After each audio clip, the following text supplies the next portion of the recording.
para identificar si el paciente tiene anemia o no. Ya les había dicho, entonces, ¿cómo vamos a enfocar el niño con anemia? Primero miramos cómo está la hemoglobina.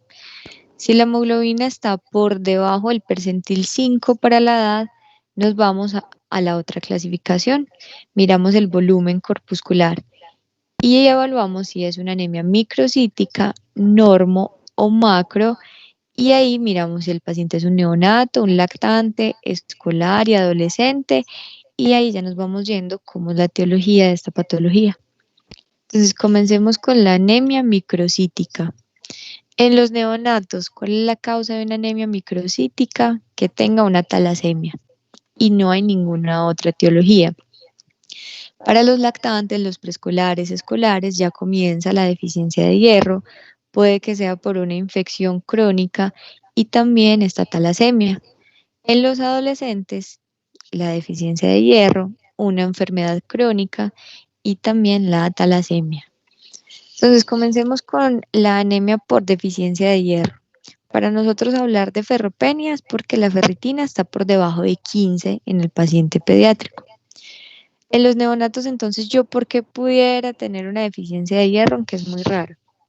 Si la mamá no tenía buenas reservas de hierro, no tomó los micronutrientes durante la gestación, si tuvo una hemorragia materna importante, si es un bebé prematuro, si por la prematurez necesitamos poner eritropoyetina, aunque es muy raro, o si son gemelitos, si se hizo una transfusión feto-fetal, los niños pueden tener un riesgo de ferropenia.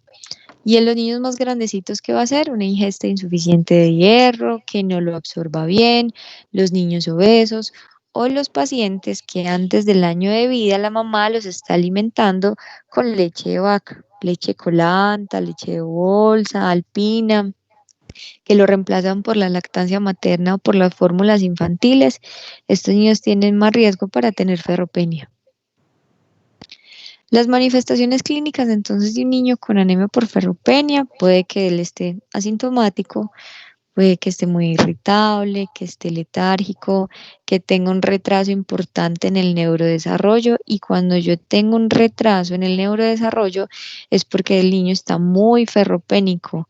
Nosotros necesitamos hierro para que la mielina vaya madurando y el sistema nervioso central se vaya desarrollando.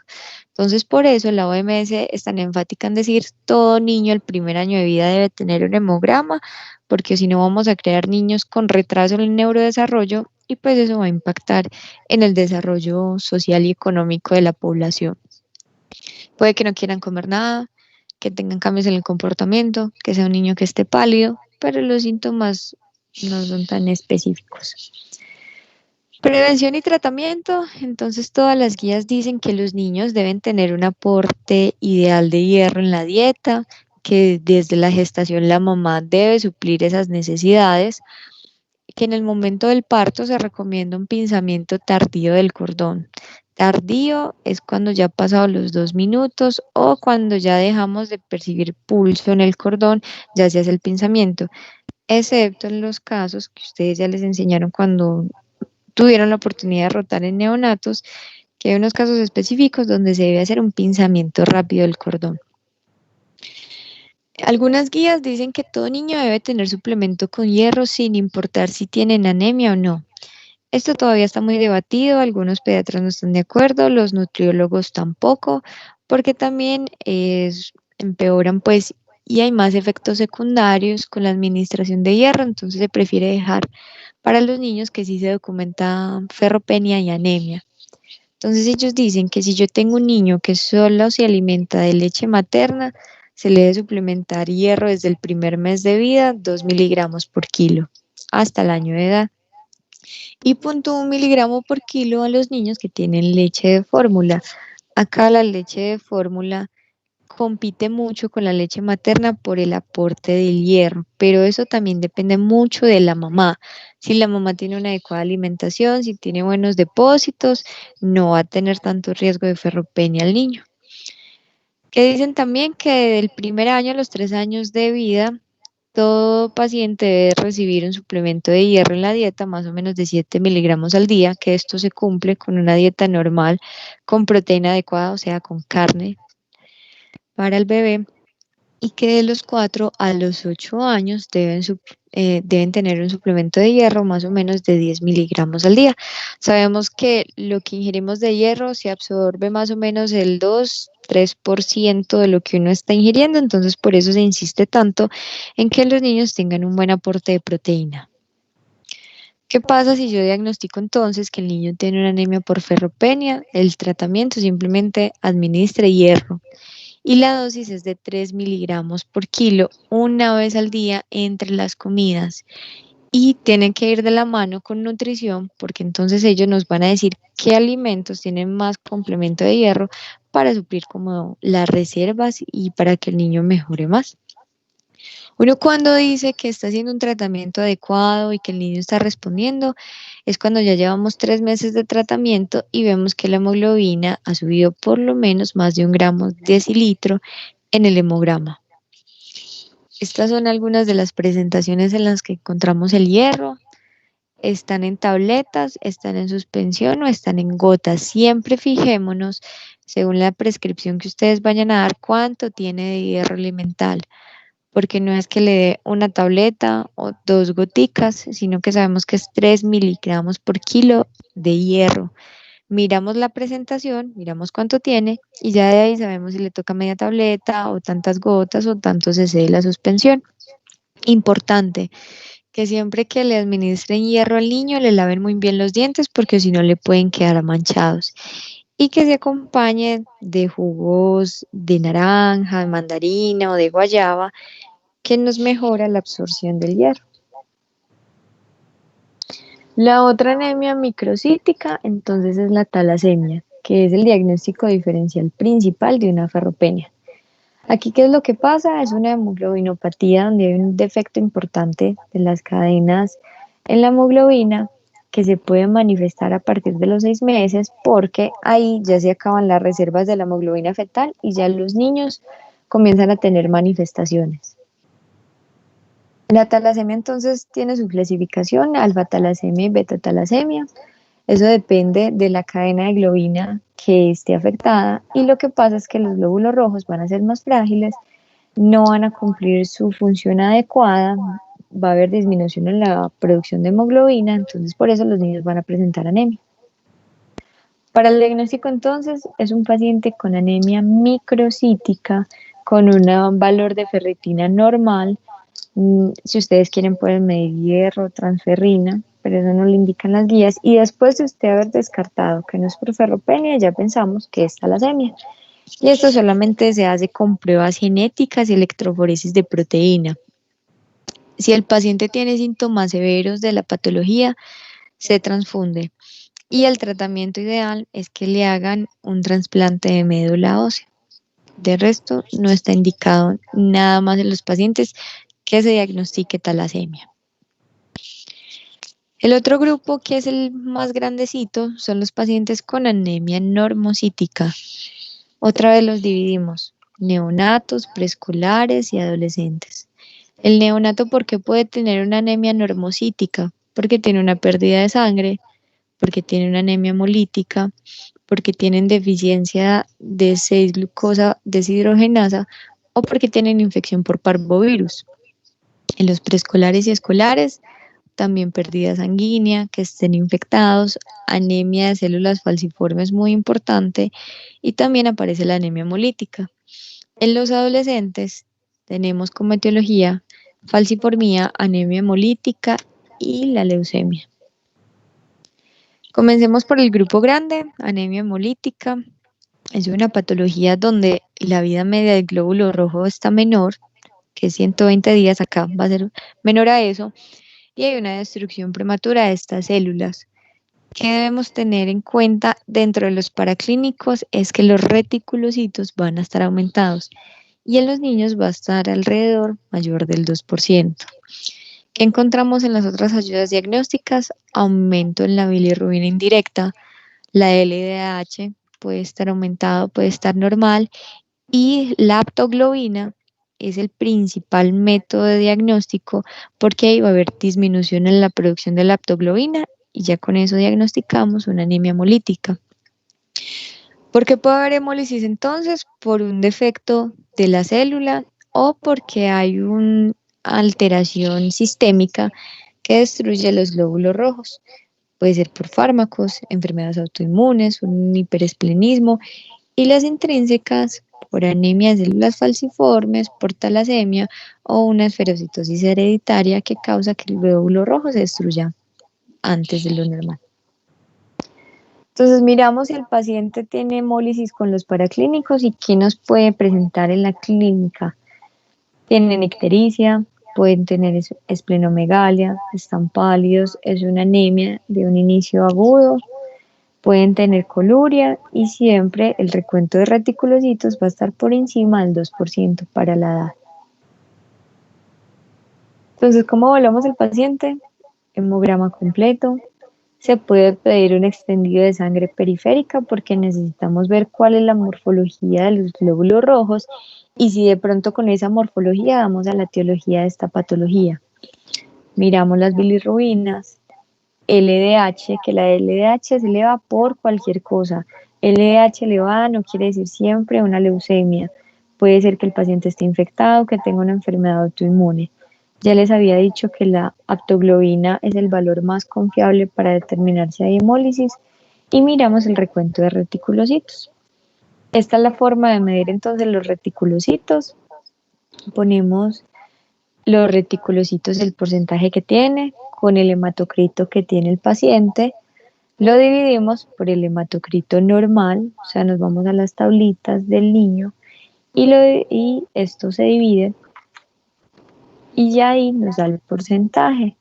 Hay muchos laboratorios que ya nos dan el recuento de reticulocitos en porcentaje, ya no tenemos que hacer este cálculo, sino se debe hacer para saber si la médula ósea está respondiendo o no. ¿Cuál es el tratamiento para la anemia hemolítica?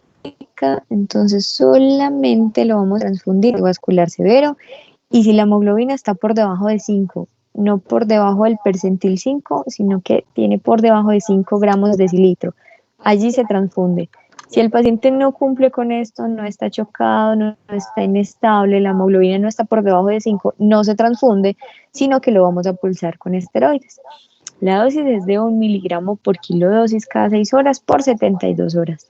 Y luego se pasa a esteroide oral, la misma dosis que para un niño con crisis asmática, que es de 1 a 2 miligramos por kilo cada día y nos vamos hasta 2 semanas. Cuando iniciamos los pulsos con esteroide, la respuesta la evaluamos a las 24 y luego a las 48 horas. Generalmente ellos responden y ya continuamos con el ciclo corto de esteroides. También tienen que ser evaluados por pediatría y por hematología, o sea que usted le monta el pulso de los esteroides y luego el paciente es remitido para que lo vean las especialidades. El otro grupo grande entonces es anemia de células falciformes, que es una alteración en la hemoglobina donde se afecta el gen de la globina. Entonces, ¿qué va a pasar? Que tenemos una hemoglobina S, que esa hemoglobina S va a hacer que los glóbulos rojos tengan una morfología diferente, que sea en media luna. Hay muchos estudios, se han descrito muchos rasgos en el paciente, pero esto se ha hecho por electroforesis de proteína para saber si tiene un rasgo homocigoto o heterocigoto, pero en realidad eso no nos interesa en este momento. Simplemente saber que hay una hemoglobina S que nos está deformando el glóbulo rojo y que esto va a crear problemas después. Entonces las manifestaciones clínicas en los niños varían mucho. Puede que el diagnóstico sea con una complicación. Solamente en los casos en que usted tiene un antecedente familiar de importancia, hermanos, papás o tíos que sean de raza negra y sepamos que tienen anemia de células falciformes, podríamos hacer un diagnóstico temprano. Si no, la mayoría llegan con complicaciones. Entonces, la primerita y la más fácil de tratar son las crisis de vasoclusión, que principalmente ellos presentan crisis de dolor.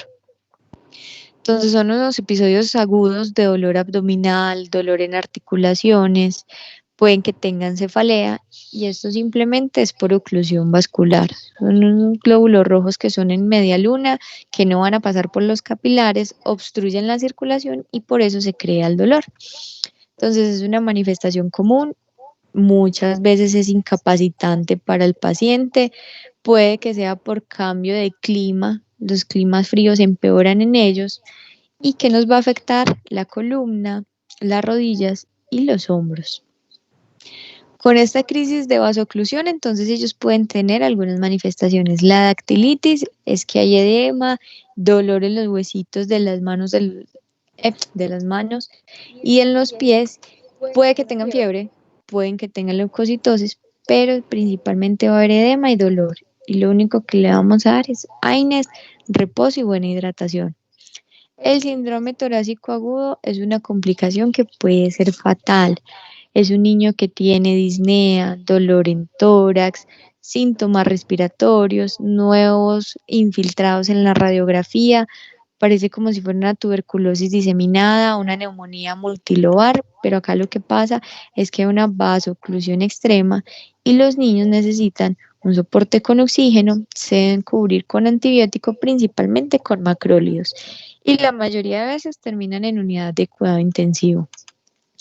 La otra crisis de vasoclusión tienen dolor abdominal y es por hipoxia en el mesenterio. Puede que tengan fiebre, pueden que tengan leucocitosis o se puede manifestar con una colecistitis. Y también el tratamiento es analgesia. Acá en el dolor abdominal ni en la afectación de los dedos vamos a necesitar antibiótico, mientras que en el síndrome torácico agudo sí se indican los macrólidos. Lo otro que puede pasar entonces es que hagan un SB. El 7% de los pacientes tienen riesgo a tener una oclusión en el sistema nervioso central y lo diagnosticamos porque tienen una hemiparesia o tienen una convulsión focal, tienen una alteración en la circulación, una cefalea que es intensa. Siempre debemos descartar que el sistema nervioso no esté afectado. ¿Qué vamos a hacerle a los niños? Analgesia, se deben transfundir si lo requieren y en algunos casos se indica realizar exsanguinotransfusión, pero eso solamente se hace en la unidad de cuidado intensivo. Y los niños más grandecitos pueden tener crisis de priapismo, es una urgencia quirúrgica y obviamente, aparte de la analgesia, lo debe ver urología o cirugía infantil para corregir. Las otras manifestaciones es la crisis de acumulación y secuestro, por esto los niños se nos pueden morir cuando tienen anemia de células falciformes, inician con disnea, distensión abdominal, pueden tener vómito y pueden estar tan inestables que entran en paro y ahí ya se muere el niño. Entonces hay una alteración hemodinámica importante, hay una esplenomegalia importante en el niño y la hemoglobina cae más de 2 gramos decilitro. Los reticulocitos van a estar por encima de 5 o 4% porque es una médula ósea desesperada en responder. Necesitamos entonces soporte de oxigenación con el método que ustedes crean oportuno, cánula, Venturi, máscara de no reinhalación, dependiendo de cómo esté el paciente. Debemos hacer una transfusión y debemos tener un soporte analgésico y esperar. Obviamente ellos hacen otras alteraciones hidroelectrolíticas, entonces de ahí se juega con los iones, pero principalmente oxígeno, soporte analgésico y transfusión en estos pacientes. ¿Qué pasa cuando ellos hacen una crisis de secuestro, que es en el segundo episodio o tercer episodio? Lleva una indicación absoluta de que se retire el vaso para que él no vuelva a hacer estas complicaciones. La otra es la crisis aplásica, simplemente llega la médula ósea al parvovirus y se suspende la producción de todas las líneas celulares. Hay una caída de hemoglobina y hematocrito importante, los reticulocitos no van a estar aumentados porque la médula ósea no va a responder. Puede que ellos tengan una recuperación espontánea a los 2 días y ya lo que hagan son unas crisis hiperhemolíticas. Entonces llega el paciente chocado, cae hemoglobina, hematocrito, plaquetas, reticulocitos no responden, se transfunde, se hace soporte cardiovascular y a los 2 días ya la médula ósea comienza a responder porque esta es la evolución natural de la enfermedad y ya comienzan con una crisis hiperhemolítica, están ictéricos, están con hipercalemia, todo eso lo manejamos en unidad de cuidado intensivo. Entonces, el diagnóstico de anemia de células falciformes, ustedes de pronto han escuchado de la prueba de ciclaje, eso está avalado por nuestro Ministerio de Salud, pero esa no es la prueba ideal para determinar si el paciente tiene esta patología. En Estados Unidos, entonces, cogen a las familias que tienen anemia de células falciformes y todo recién nacido le hacen una PCR para saber si tiene la enfermedad o no. Acá no lo tenemos, entonces esperamos a que ellos estén más grandecitos, que tengan manifestaciones clínicas y ya hacemos una electroforesis de proteína para determinar si el paciente tiene la patología o no. El tratamiento, ya lo vimos, si tiene alguna complicación, lo que indique el tipo de complicación del paciente. Pero todo niño debe tener un suplemento de ácido fólico por siempre, sin importar los valores, si tiene ferropenio o no, siempre debe tener el suplemento de ácido fólico. La hidroxiuria es un medicamento que se utiliza para evitar de que el paciente no tenga crisis que pongan en riesgo la vida.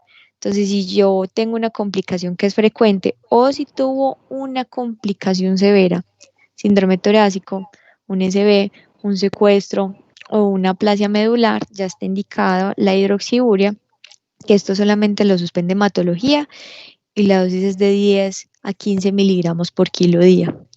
Trasplante, si el paciente no me responde, si hace muchas crisis aplásicas o crisis de secuestro, está indicado.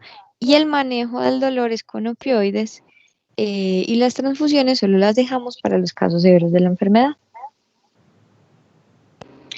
El otro grupo entonces de anemias, estamos con la macrocítica, sabemos que el volumen corpuscular está por encima de 100, también lo dividimos por edades, neonatos, preescolares y adolescentes, y la principal causa es la deficiencia de vitamina B12 y el hipotiroidismo. Entonces evaluamos, paciente con hemoglobina por debajo del percentil 5, tenemos un volumen corpuscular mayor de 100. Vamos a medir niveles de vitamina B12. Si vemos que están alterados, ya sabemos que es una anemia macrocítica y lo único que le vamos a dar es un suplemento nutricional. Si quieren, solicitan una TSH para saber si el paciente tiene hipotiroidismo o no y ya miramos si está alterado y le damos tratamiento. Entonces, como resumen, vamos a hablar de un valor bajo de hemoglobina. Miramos el volumen corpuscular y de allí lo clasificamos. Anemia microcítica, ¿qué va a ser? Ferropenia o una talasemia. Entonces evaluamos cómo están las reservas de hierro. Si la ferritina está por debajo de 15, ya lo diagnosticamos. Si no tenemos alteración en la ferritina ni en los valores de hierro, ¿qué vamos a hacer? Buscar una talasemia. Y vamos a hacer electroforesis de proteínas y pruebas moleculares para saber si el paciente lo tiene o no. Si tiene deficiencia de hierro, suplementamos con 3 miligramos por kilo de hierro elemental. Si es una anemia normocítica, acá nos dan el chance de que primero mire los reticulocitos a ver si están respondiendo o no. ¿Qué vamos a evaluar? Si el paciente tiene una hemólisis, entonces ahí pedimos LDH, bilirrubina y aptoglobina. Si vemos que todo esto nos da para una anemia hemolítica, entonces vamos a pulsar con esteroides y se transfunde si el paciente lo necesita. Si no, ya miramos otras causas. Acá nos piden que miremos el recuento de reticulocitos para saber si la médula está respondiendo o no. Si la médula no está respondiendo y vemos una normalidad en el extendido de sangre periférica, pensamos en que puede ser una neoplasia y ya acá en el último valorcito siempre se debe remitir a que lo vea hematólogo pediatra. Y si es una anemia macrocítica, sabemos que tiene un volumen corpuscular por encima de 100, miramos los niveles de vitamina B12 y si están bajos, pues vamos a suplementar. Si no está afectado esto, miramos si tiene un hipotiroidismo o no y le damos tratamiento. Solamente vamos a transfundir al paciente que tiene valor de hemoglobina por debajo de 7 y necesita oxígeno, está inestable, está chocado. Si está en 7 o más y el paciente no está inestable, nos quedamos quietos y no vamos a transfundir. ¿Les quedó alguna pregunta sobre el enfoque de la anemia en el niño?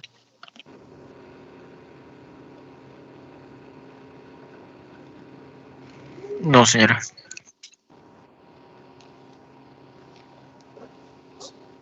Listo. Entonces, luego de que vimos el niño con anemia, ahorita vamos a ver en realidad ¿Cuándo vamos a diagnosticar entonces una leucemia? Ustedes van a ver que hay varios tipos de leucemia, pero yo les voy a exponer la más frecuente y la que diagnosticamos desde un primer nivel. Entonces iniciamos con la leucemia linfoide aguda. Es el cáncer más frecuente en los niños. De todas las neoplasias que hay en los niños, ocupa el 75% de estas patologías. En Colombia entonces es como una enfermedad de salud pública, se supone que tenemos unas metas de la OMS, que todos los niños deben recibir tratamiento, cita, suplemento y todo lo que ellos necesiten, pero nuestras metas están muy alejadas comparados con la meta mundial. ¿Cuáles son los factores de riesgo para que un niño me desarrolle una leucemia? Ya les había dicho, cualquier cromosomopatía es un factor de riesgo para que el niño me desarrolle una neoplasia. Síndrome de Down, si tiene un antecedente de una inmunodeficiencia, anemia de Fanconi, neurofibromatosis, son los grupos más grandes que han descrito para que el paciente desarrolle una leucemia. En nuestro país entonces es la neoplasia más frecuente en los niños, casi que se diagnostican 500 casos más o menos cada año, representa la tercera parte de las neoplasias y la tasa de curación está en el 56%. Yo en la clase pasada les había dicho que la curación de leucemia está por encima del 80%, que tenemos los mismos protocolos, pero por falta de disponibilidad de recursos cae al 56%. La leucemia linfoide aguda entonces se divide en dos, dependiendo de la célula que esté afectando, si son células B o células T, para que lo tengan de forma más clarita y tengan como un acercamiento más fácil. Las leucemias linfoides agudas de células T son las únicas que se parecen a un linfoma. ¿Eso qué quiere decir? Que el niño tiene una masa mediastinal o una adenopatía importante y tiene afectación de la médula ósea. Entonces es como si fuera un linfoma. ¿Listo? Las células B es poco frecuente que tengan una adenopatía y siempre va a haber esa afectación de la médula ósea. Signos y síntomas de los pacientes con leucemia linfoide aguda. Hepatomegalia, más pérdida de peso, más anorexia, más astenia y adinamia, todo el grupito. Puede que tenga un dolor abdominal difuso y se presenta en el 64% de los pacientes. La linfadenopatía no es tan frecuente en los niños con leucemia linfoide aguda, pero sabemos que una adenopatía que mida más de 1 centímetro, que tenga un crecimiento progresivo, que no duela y está adherido a planos profundos, siempre debemos estudiarlo. El dolor en los huesos puede estar presente del 21 al 38% de los pacientes, es por la necrosis que se da a este nivel. Sabemos que es un dolor constante en la noche que no mejora con medios físicos. Cefalea es poco frecuente, pero se puede presentar, menos del 5% de los niños lo tienen. Con la cefalea puede que tengan vómito, letargia, rigidez de nuca, aunque es muy raro. La masa mediastinal puede que se presente en los adolescentes, pero si usted tiene un niño que le sospecha una leucemia y tiene una masa mediastinal, es porque lo más probable es que sea una leucemia linfoide aguda de células T. Y en los niños más chiquiticos puede que tengan un aumento en el tamaño testicular, que tengan dolor, que sea una masa de rápido crecimiento, pero que también se acompañe de todos los síntomas constitucionales para yo sospechar que el niño tiene una leucemia. ¿Qué pasa entonces con un hemograma? Entonces la leucemia obviamente hay una afectación en la médula ósea, que eso va a hacer que ella no produzca de forma normal las líneas celulares y que tengan blastos. Los blastos son células inmaduras que salen a circulación porque hay algo que está afectando la médula ósea. Entonces los niños pueden tener anemia, con trombocitopenia, con unos leucocitos que están normales o un poquito aumentados. Y lo otro que nos va a dar como el plus para sospecharlo es si tienen blastos en el frotis de sangre periférica. Entonces el 50% de los niños puede que tengan unos leucocitos por debajo de 10.000 y solo el 20% va a ser lo que nosotros llamamos la reacción leucemoide, lo que les expliqué por allá en tosferina, que los niños tienen un recuento leucocitario por encima de 50.000.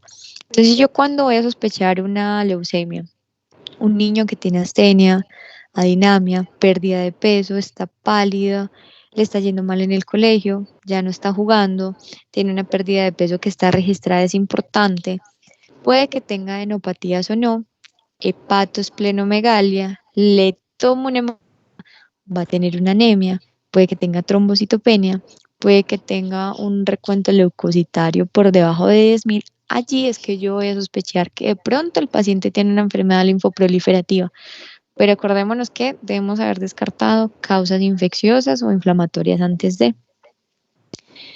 Yo entonces, ¿a quién voy a remitir para que le hagan una aspirada de médula ósea?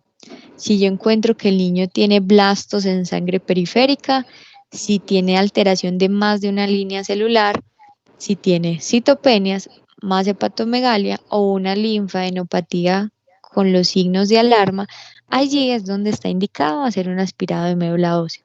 El patólogo lo evalúa, mire si tiene células inmaduras, lo clasifica en el riesgo dependiendo de las células que encuentre y ya se inicia el tratamiento con quimioterapia. Entonces, esta tablita es de un artículo muy chévere que lo hicieron en Colombia para la leucemia linfoide aguda y acá nos dicen cómo se clasifica dependiendo del riesgo del paciente. Este riesgo es para saber si el paciente va a responder o no a la quimioterapia, si el paciente va a tener una buena respuesta o si simplemente va a necesitar sí o sí un trasplante de médula ósea porque la quimio no le va a servir. Entonces lo clasifican por edad, cómo están los leucocitos en el hemograma, cuál es la afectación celular, si es de células B o de células T, cómo van a responder las células cuando iniciamos el primer ciclo de quimio.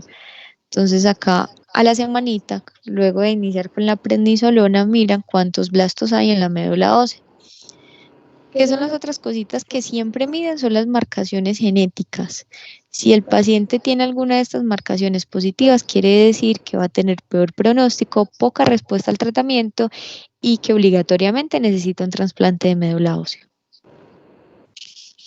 El tratamiento entonces lo hace hematología. Ellos tienen diferentes etapas del tratamiento y lo que buscan primero es inducción a la remisión. Se quema con esteroides. Luego se hace una profilaxis para que no se afecte el sistema nervioso central. Luego se hace una fase de consolidación e intensificación del tratamiento. Después de año y medio, 2 años, ya se para la intensidad del tratamiento. Se mira si el paciente respondió o no y ya lo que sigue es un tratamiento de continuación que se hace con unos ciclos más corticos de quimioterapia. Allí es cuando ya le decimos a los papás, listo papá, felicitaciones, tu hijo ya no tiene leucemia, continuamos con un tratamiento de soporte para terminar de matar las células que tiene inmaduras en la médula ósea. Y ya luego de esta fase entramos nosotros. ¿Qué vamos a prestar atención entonces en un niño que tiene leucemia que cumpla con todas las vacunas? Obviamente van a ser vacunas inactivas durante la quimioterapia. Deben de estar súper juiciosos y en estos niños va a estar indicado siempre y cuando sean adultos que la vacuna de influenza sea anual. Que ellos pueden tener unas secuelas por la patología y por el tratamiento, que van a ser alteraciones en el crecimiento, en la capacidad intelectual, en la función cardiopulmonar y en la función gonadal. Entonces, ¿qué vamos a hacer? Los hitos de desarrollo siempre los vamos a evaluar. Solamente en algunos niños está indicada la realización de espirometría, pero no en todos. Y la función gonadal, allí es cuando vamos a estar pendientes, el cuándo va a iniciar la pubertad, cuándo tiene desarrollo de los caracteres sexuales secundarios, o si no, tenemos que medir las hormonas para saber si el niño se está desarrollando bien o no. Ya el tratamiento con quimio, las complicaciones, todo eso es manejo de pediatría y de hematoncología. Y la otra neoplasia importante es el linfoma Hodgkin, que es el más frecuente. Las tasas de supervivencia a 5 años son del 98%. Esto es de literatura de otros países, no de nosotros. Y es uno de los mejores escenarios en la hematoncología infantil. Entonces son de las poquitas neoplasias malignas que tienen una adecuada evolución comparado con los adultos, porque a los adultos sí les va muy mal con esta patología. Factor de riesgo para que el niño tenga un linfoma, entonces que tenga un bajo peso al nacer, que no le haya dado lactancia materna exclusiva por sus padres, tenga una exposición a pesticidas, infecciones, virus de Epstein-Barr, que hayan cursado con una púrpura o simplemente que tenga un antecedente familiar de primer grado de una neoplasia. Manifestaciones clínicas, ya estamos hablando de linfomas, o sea que acá los ganglios son los que van a tener más protagonismo. Adenopatías en el 80% de los pacientes, con las mismas características malignas que ya les he repetido 1.000.000 de veces. Masa mediastinal es el segundo signo que se encuentra en estos niños, casi que el 75% de los pacientes lo van a presentar. Se ven en los niños más grandecitos, ellos pueden cursar con disfagia, disnea, tos, estridor, sibilancias o puede que tengan un síndrome de vena cava superior, que esto es una urgencia. Acá está el linfoma, el ganglio está creciendo, presiona la cava, esto hace que aumenten las presiones en la parte de arriba, o sea que van a tener un rostro rubicundo, una disnea importante, circulación colateral y necesita tratamiento de quimioterapia urgente. Síntomas constitucionales también los van a presentar ellos, fatiga, anorexia, pérdida de peso, puede que tengan fiebre y acá es donde ya se describe si tiene presencia o no de síntomas B. Se los traigo porque acá es donde debemos buscar las adenopatías. Miren, amígdalas, en la lengua, podemos encontrar muy raro, pero parte supraclavicular es donde debemos buscar las epitrocleares. Acá en la zona poplitea, esto no es normal, ni es por infeccioso, siempre es de neoplasia. Inguinales, si están en mediastino, si están a nivel del mesenterio, si hay unas adenopatías paraórticas, todo eso, esto ya es con imagen, pero miren.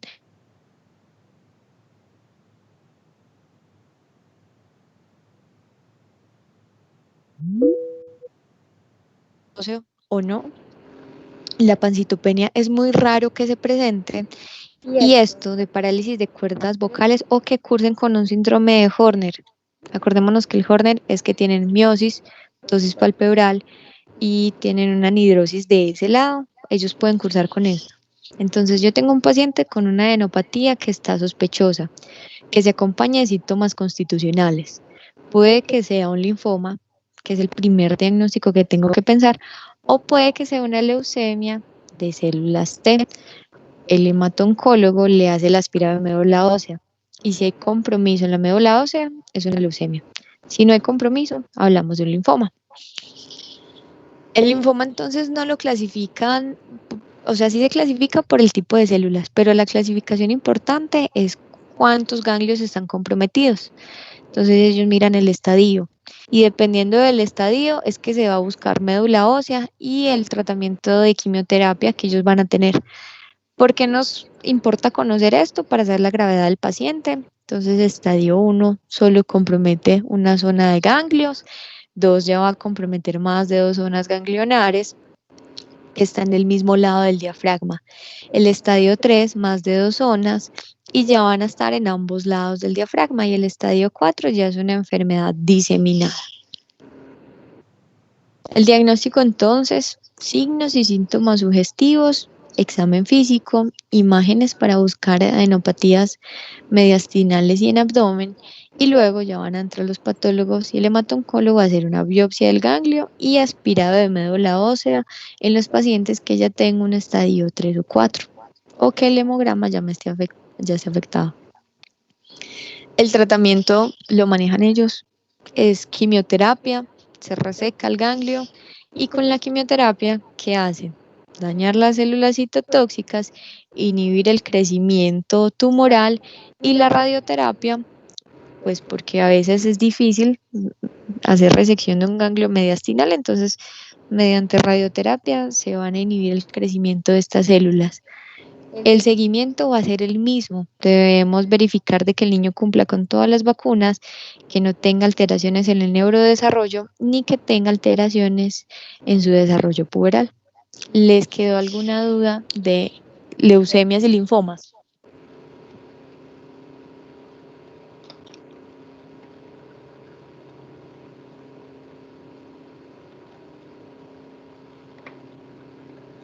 Ninguna, todo súper claro.